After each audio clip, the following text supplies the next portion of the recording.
Hey there, hi there, ho there. Before we get started, this is a little section at the front here just for you folks who are watching this on the live premiere or watching within the first day of this video being released. I hope you're all doing well. If you missed my recent video, it's all about mobygratis.com, which is a website from Moby, yes, that Moby, where you can download 500 free instrumentals and use them. Yeah, there's a couple of little catches, but not really as bad as you might think. And you can even download the multi-tracks and then import those into your GarageBand, your Logic Pro, whatever you like. So if you'd like to go and check that one out, it's the latest video. If you're already subscribed, maybe you saw it. Otherwise, you can jump into the description or you can watch it straight after this video because it will be linked at the end in the little end screen. You know those little end screens with the little bit? I also wanted to give a shout out to our friend Thomas Christ, who hasn't been able to do his live shows this week because it got no power. And guess what? It's very difficult to stream live when you got no power. So shout out to you, Thomas. I hope you are doing well. All right, I think it's time to get on with the show. Should we do it? Let's do it. You know how when you've got an assignment due or some really important deadline, your house is never cleaner? Well, that's because of something that I like to call positive procrastination. Now, the thing is, when you got something that you know you should be doing and then you do something else, if that's sitting on the couch eating a bag of Doritos and watching a football game, you don't feel great, do you? So what do you tend to do? You try to do something where you're like, well, I mean, I'm certainly not wasting my time. I mean, yes, I should be doing that assignment right now, but hey, these cabinets aren't going to dust themselves. So what do? You end up cleaning. And I used to beat myself up about this, not physically, but, figuratively, until I realized that, no, you know what I got to do? I've got to harness my positive procrastination. I've got to make sure that if I'm not in the mindset, because here's the thing, sometimes you don't have the energy to do it. Sometimes you don't have the creativity to do it. Sometimes it's just not the right time to do the thing. And yes, as long as you get the thing done by the time you need to get it done, then great. Or maybe, just maybe, you change your priorities and maybe it's something you don't need to be done. I tell this story a lot, but when I used to work in the corporate world, I would have bosses that would come and tell me how important something was to do, and it's really important, and it's your priority, and you got to get it done. And then I bust my gut, and then I hand it to them, and they're like, oh, yeah, that's right, I forgot I asked you to do that. So I learned something out of that. I learned that you wait. You wait to see if they remember, not to say that you don't do it, and then only when they call you out on it do you do it, but yeah, you wait. Or you say, hey, here are the 5 things you've told me to do this week. Which one of these is a priority? And they'll be like, what do you mean? And you're like, well, I can only do one of them. I'm not a superhero.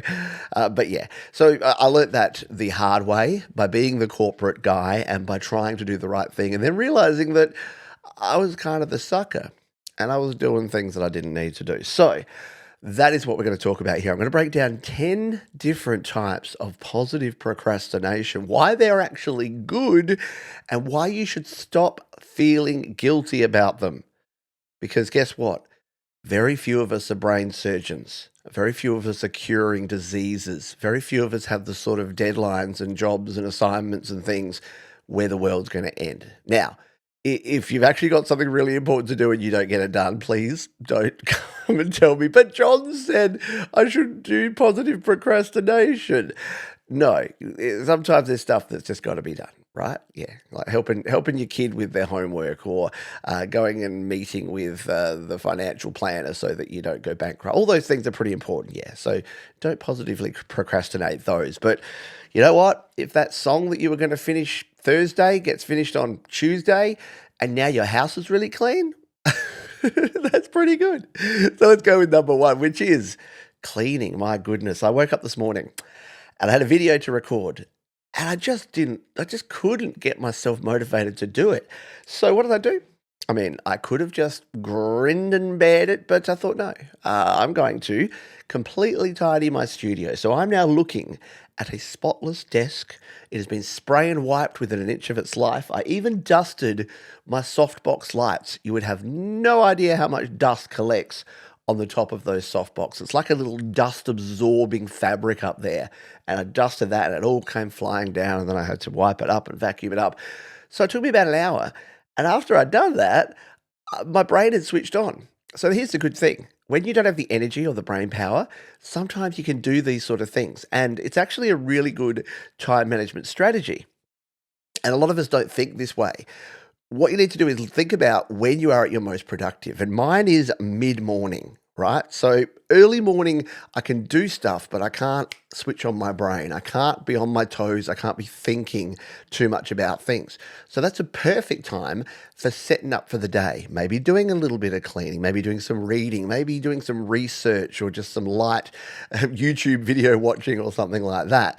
And then when it hits around that 9 a.m., between 9 and 12, I'm a machine. I crush. I get all the stuff done. And it's why you won't see me at some people's live streams, because that's the time where I work my best.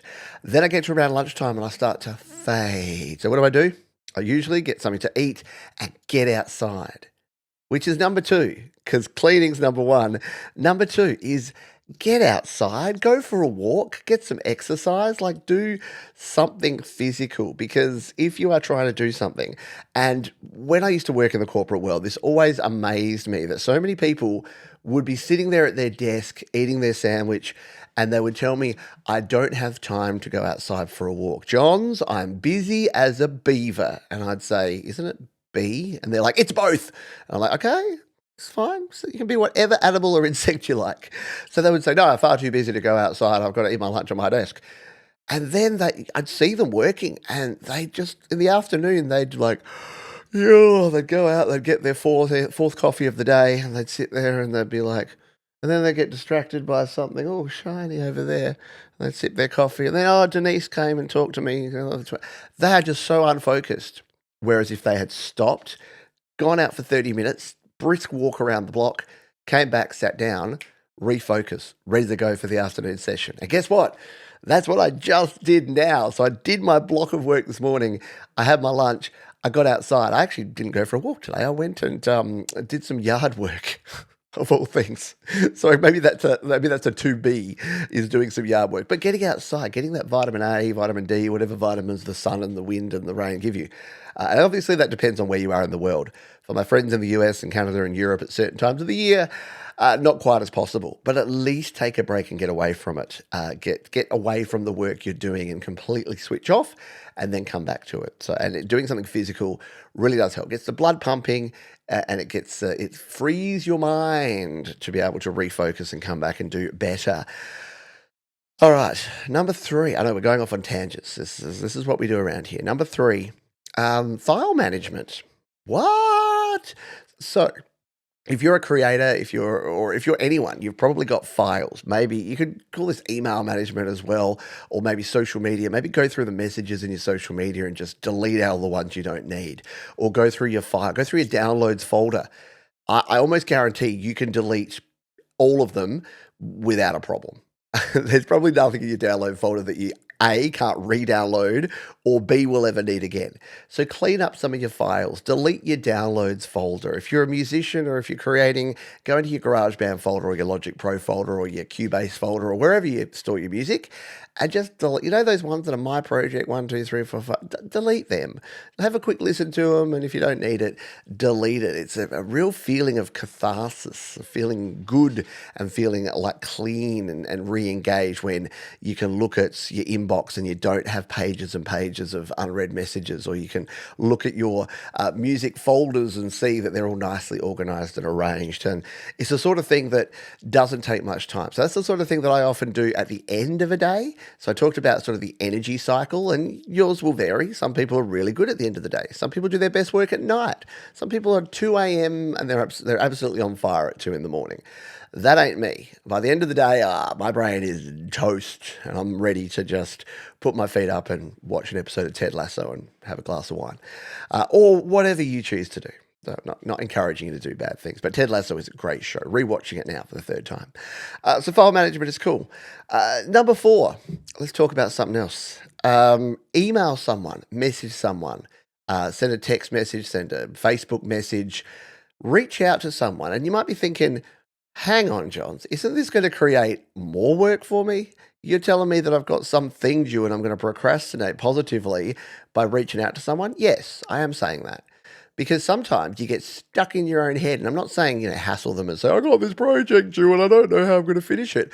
But sometimes just talking to someone else and talking about a different topic, or maybe you do bring the topic of conversation onto the thing you're doing, but it refocuses your brain. And we are social creatures. Yes, even people like me, even card carrying introverts like John's over here, we do need people. Sometimes we think we don't, but we definitely do. So you need people. So why don't you just text that friend that you haven't spoken to for a couple of months, or that high school friend you saw on Facebook? Maybe just send him a Facebook message and say, hey, remember when we used to hang out in the yard at lunch and Mr. Smith would always give us detention? Yeah, whatever.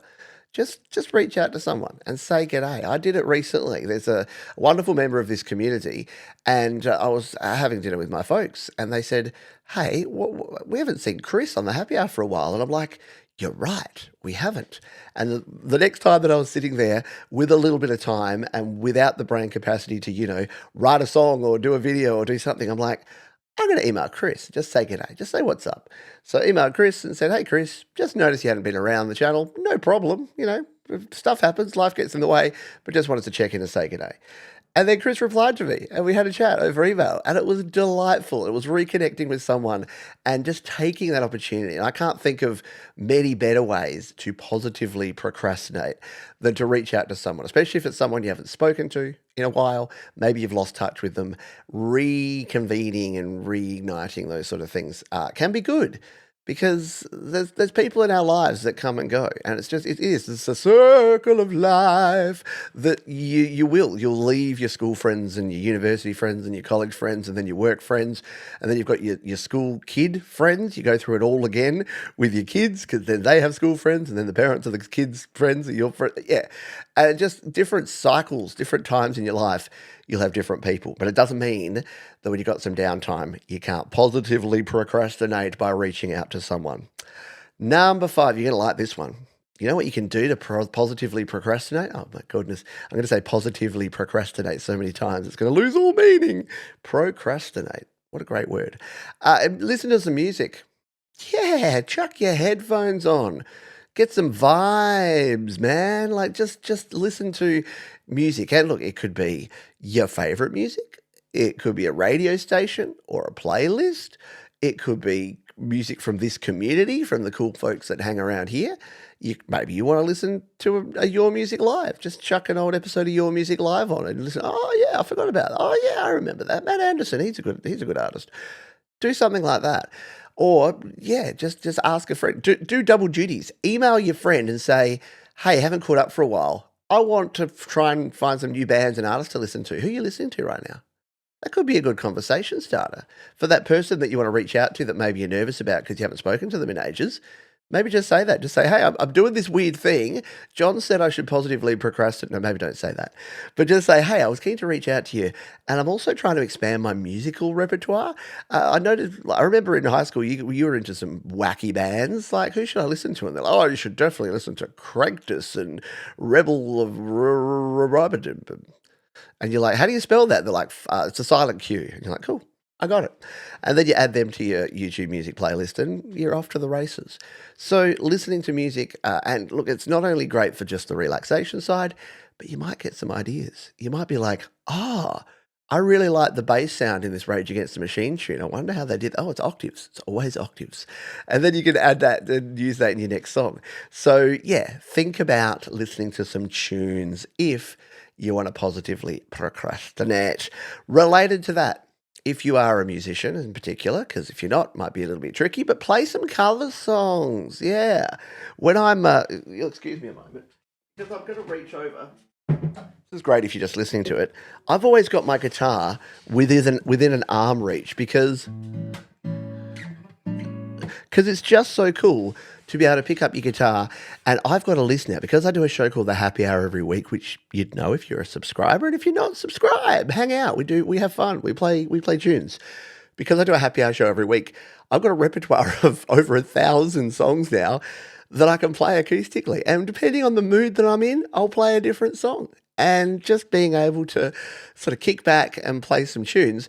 And look, it is positive for me, and it will be positive for you too, because having that, the next time you're at a campfire or the next time you're hanging out with your mates at a party, and you can be the guy. Everyone loves that guy, yeah? Everyone loves the guy that brings the acoustic guitar out during the party. They're not annoying at all. But in seriousness, it can be fun. You can hang out with your friends, you can have a bit of a jam session, and you can have a sing along, or you can just let some frustration out. Play some song, play some Radiohead or some Everlast or some Rage Against the Machine or something that's going to get your frustration out. Because there's some frustration in the world right now. I don't know if you know the world, but it's a bit challenging with all the things going on at times. So play some cover songs is a good idea. Positive procrastination tip number 7. Watch YouTube. You knew I had to go there, right? I'm a YouTube content creator. I create videos for YouTube. So if I didn't suggest that one of the things you can do when you're positively procrastinating is watch YouTube, yeah, I'd be remiss. But in all seriousness, moderation is key. And the thing about YouTube, especially if you're watching educational or instructional or edutainment, as I like to consider this channel is, YouTube, less is more. As much as it feels like sometimes it would be great to just sit down and watch. And look, YouTube, and especially the newer form short video contents, your TikToks and your Reels and your likes, they're designed to be binged. Let's be honest. And look, I'm part of the problem. I design bingeable content. I do a 5-minute GarageBand tip series, insert promo here, which is designed for you to watch one for 5 minutes and then it go directly on to the next one and then directly on to the next one. And YouTube tell me that that's what I should do because then it will serve you more ads and I will keep the lights on. So there are some pitfalls there that you can watch too much and you can spend too much time watching YouTube. And I know I have in the past spent too much time watching YouTube, but for the most part, it is a good thing to be able to just find out something. And again, if you're doing, just think in terms of what do I need to know about? And what's something maybe it's a topic that you've just been thinking about for ages. You're like, I really need to learn about the compressor. What does a compressor actually do? So you'd search Pete Johns, how compressors work.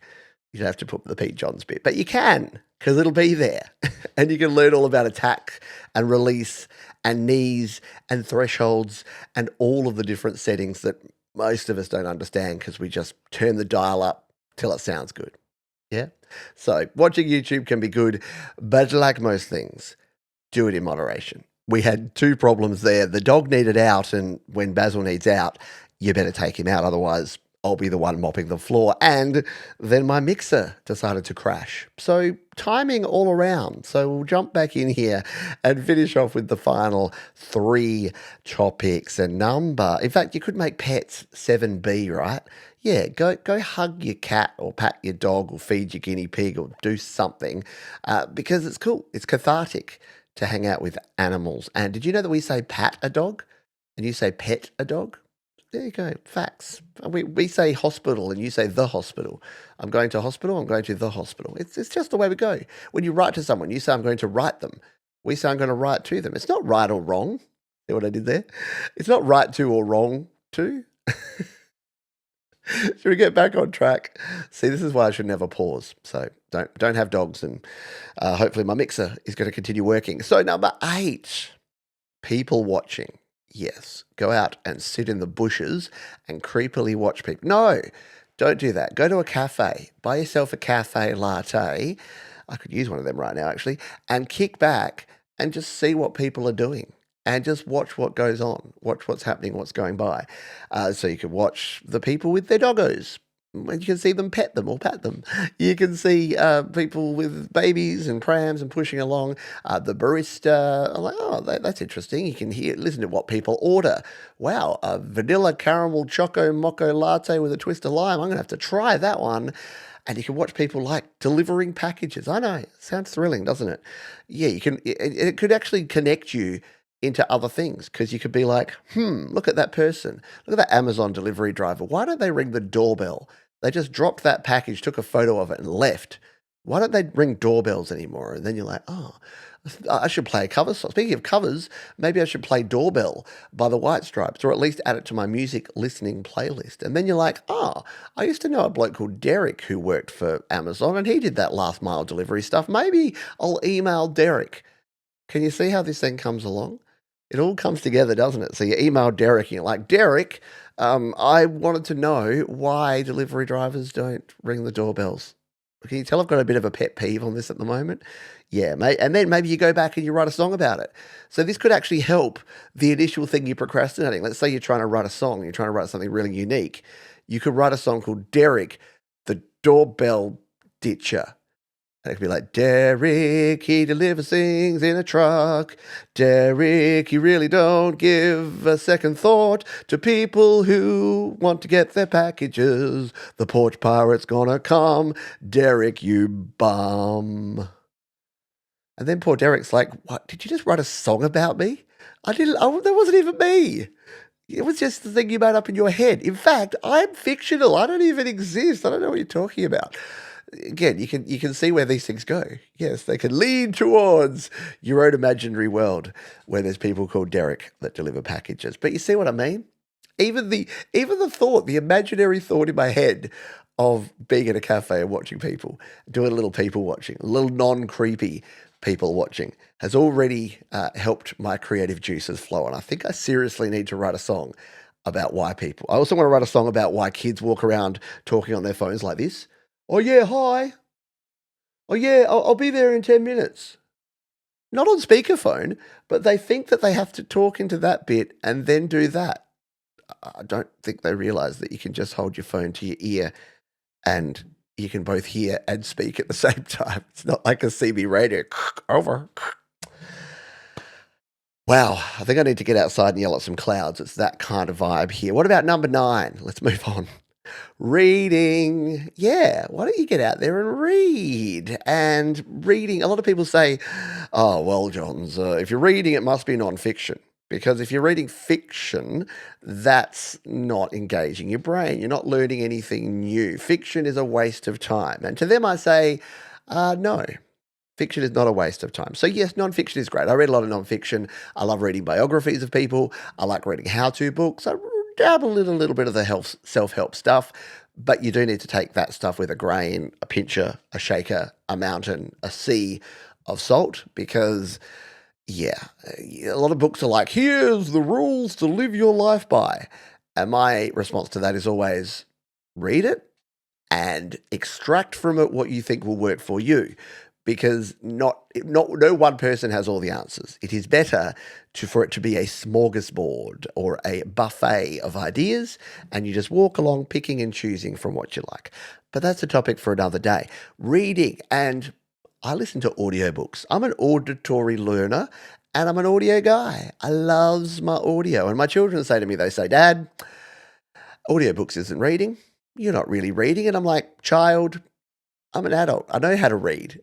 Reading for you is practicing to learn the words. Reading for me is for enjoyment, entertainment, and for knowledge. Knowledge.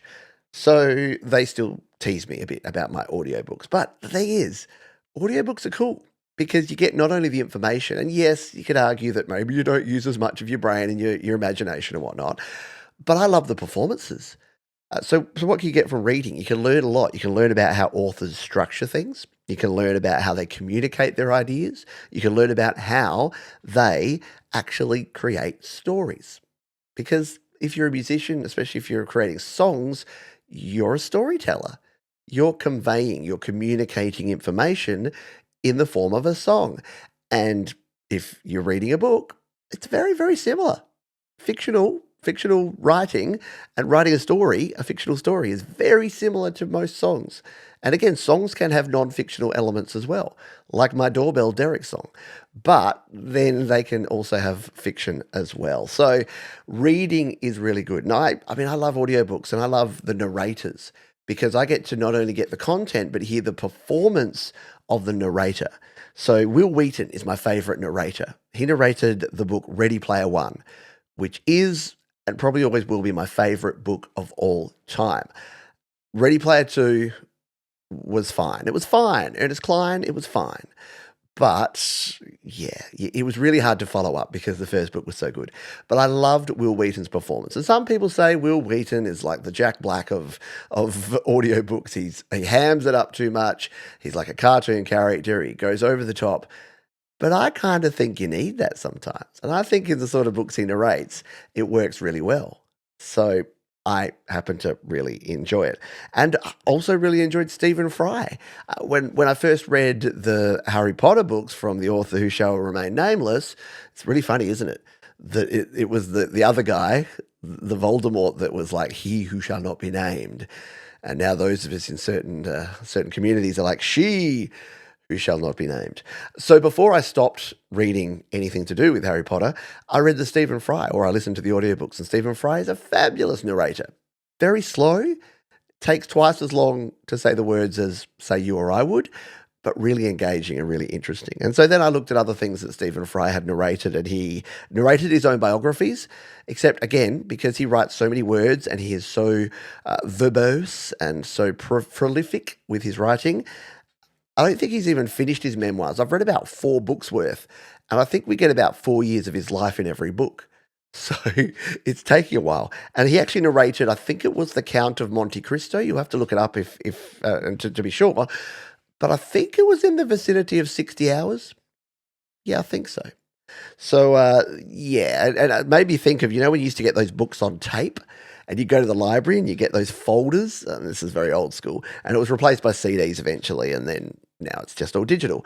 But books on tape, my goodness, can you imagine that? 60 hours. Each cassette only really held usually 60 minutes in total, like 30 minutes on each side. Can you imagine that? You're like, tape 17, side B, and you put it in, you press play, and it's like, oh, and it ate it. I guess I'm not finding out what happened in that hour. And then you realize that Stephen Fry is narrating, and not much happened in that hour. I love you, Stephen Fry, and I know you're watching. We're going to finish up with something that sounds small and insignificant, but is actually amazing, and that is sleep. Right? Doesn't that go counter to everything you probably thought you were going to hear about positive procrastination? Instead of doing things, go take a nap. But I'm telling you, it is one of the greatest things in the world. If you are not a napper, or if you've never tried napping, you must. I first started napping using an app because, of course, I did, because I'm a techno guy.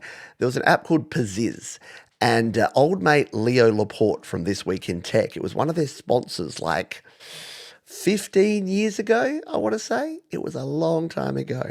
So I downloaded this Paziz, and I actually bought the premium version, and it was back in the day where you put it on your iPod and you had to sync it up through iTunes and you'd get different things. And it was guided napping. So it was someone that said, all right, it's time to go to sleep.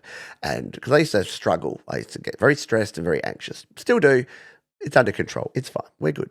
So it's like, all right, relax your hands. Now relax your feet. Take a deep breath. And just luxuriate. That's one thing I remember from it. And really luxuriate in the feeling. Oh, it was such a cool thing. I got to find my old Paziz recordings and see if I can resurrect them. So yeah, sleeping is great. And you know what? It's been proven again and again that the things that we're not doing enough of are moving in general, getting up and getting off our bums. We're doing way too much sitting. And I read a report the other day that even standing, you know how people are like, oh, but I'm fine, I'm on a standing desk. Yeah, but if you're standing still, it ain't much better. In fact, it can have some serious side effects. You can get swollen ankles if you stand too much. Trust me, because I'm often walking around and I'm just like, oh, okay. If I stand in one place for too long, I'm like, okay, maybe you do need a bit of a balance. Have a sit and have a lay down. So yeah, so taking a nap, getting enough sleep at night is really important. Like I woke up this morning and I went to bed too late. I didn't get to sleep till midnight last night. And I got up at 6:30 to wrangle my children. 6.5 hours is just under what I need. And it's weird, because I can feel the difference. I can feel 6.5 versus 7 even. I'm at that point now where if I don't get the 7 hours, and for me it's usually between 10 and 5 or 11 and 6, because I'm an early to bed kind of person. So unless I get those 7 hours all day long, I'm just not quite right. That was both deliberate and involuntary. I just thought I'd incorporate that yawn into the show because I really need to go and have either a nap or a cup of coffee. And here's the thing, a lot of us rely on things like energy drinks or caffeine or some sort of stimulant to get through. When really, again, like the walk at lunch, like the 30-minute walk at lunch, I would have loved it.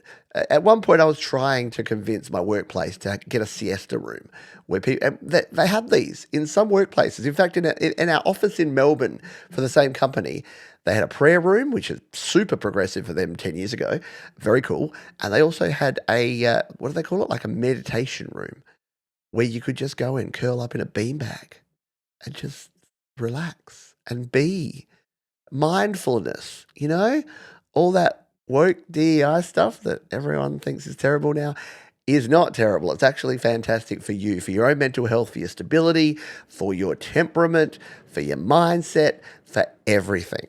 So, are you getting enough sleep? And don't feel guilty about it if you're not. Most of us aren't, including myself. I just told you that. But don't be afraid to have a nap. Now, I know you might be like, Johns, I'm on the tools. I work in a mine. I can't just take a nap. Or I'm a baker. I have to get up at the time I have to get up.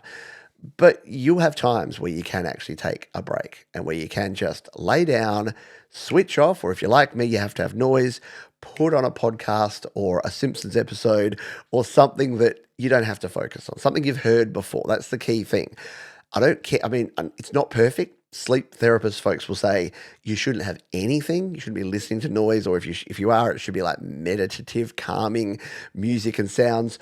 I get creeped out by that. I need to have someone talking, but I have learned over time that if it's a familiar one, better. All right, that time it was a coughing fit. And do I need to tell you why these breaks are happening? No, but it's fun. I think sometimes you like to see that I'm a human and that I'm telling you these things because I procrastinate. And sometimes I don't positively procrastinate. You know what? Let's add a number 11. Let's add a number 11 and just say it's just procrastinating. It's just doing something else. Because sometimes you just need to do something else. Sometimes you do need to go play a video game. Or you do need to have a cup of coffee. Or you do need to just go and sit and veg out in front of the telly for half an hour. But like most things we've talked about in this video, moderation. Just don't do all that. And you'll actually feel really guilty if you do. Some people actually work better when they're under pressure. Believe it or not, some people almost need to leave things to the last minute. And I've kind of learnt this over time, and I'm learning it again through my children, that sometimes they procrastinate things, but then when they need to pull their finger out, they just bloody get on and do it. And I'm kind of proud of that. Sure, if they did it. So it was the school holidays recently, and I told my daughter, you have to tidy your room, you have to tidy your room, you have to tidy your room, you have to tidy your room, you have to tidy your room. I said it every day for about a week until I just said to her, you're just not going to do this till the very last minute, are you? And she's like, no. And I said, but are you going to do it before you go back to school? And she's like, yeah. And I'm like, okay, let's see how this rolls. The night before, it was literally 9:30 at night when I went up there and she'd just finished. And her room was great. And I'm like, why didn't you do this a week ago? She's like, I don't know. And I think that's the thing. Sometimes we focus too much on the whole perfection side of things, that everything must be just so. And the logical way to do these sort of things is this. Speaking of books, if you haven't read Predictably Irrational by Dan Ariely, you need to. You need to go find that now, Predictably Irrational, and read it, because that talks about the fact that us as humans are irrational. We have irrational thoughts and irrational feelings. Why do you think people gamble? Why do you think people drink excessively? Why do you think people overvalue the things they have and undervalue the things that other people have? It's because we're irrational. We are not. We do not do things in the logical way that you'd think people would do it. How do you think some recent election results happened? Irrational. We got so close, folks. We got so close to the end without me going off on a weird John-style rant. And I'm not going to. We're going to leave it at that. But what do you think? Did you get a little aha moment out of one of these things? Is there something that next time that you feel like you want to avoid something, you're going to go and do that instead? And guess what? All of these things are actually positive. The reason I call it positive procrastination is I genuinely think that a lot of these things are actually good and that you should do, and you should do guilt-free. The worst thing you can do, I think, is to procrastinate all day to not do something, constantly feeling bad whilst doing it. If you're going to feel bad anyway, you might as well just go and do the bloody thing that you're procrastinating. But if you can find a way to feel good about it, knowing that you will get it done, just not right now, I think that's the best end result. So embrace your procrastination. And please, for the love of your deity of choice, never send this video to my children because they procrastinate enough already. That is going to do it for this one, folks. I wanted to invite you to like, comment, subscribe, share, become part of the family, the community, the Patreon community, or become a member of this channel. There are links in the description of this very video with all the ways that you can engage, and donations are always welcome. Never expected, but always welcome. So that is going to do it for this one. As I say at the end of each and every video around here, please, folks, be kind to yourselves, be kind to others. Keep creating and keep procrastinating. I'll see you next time.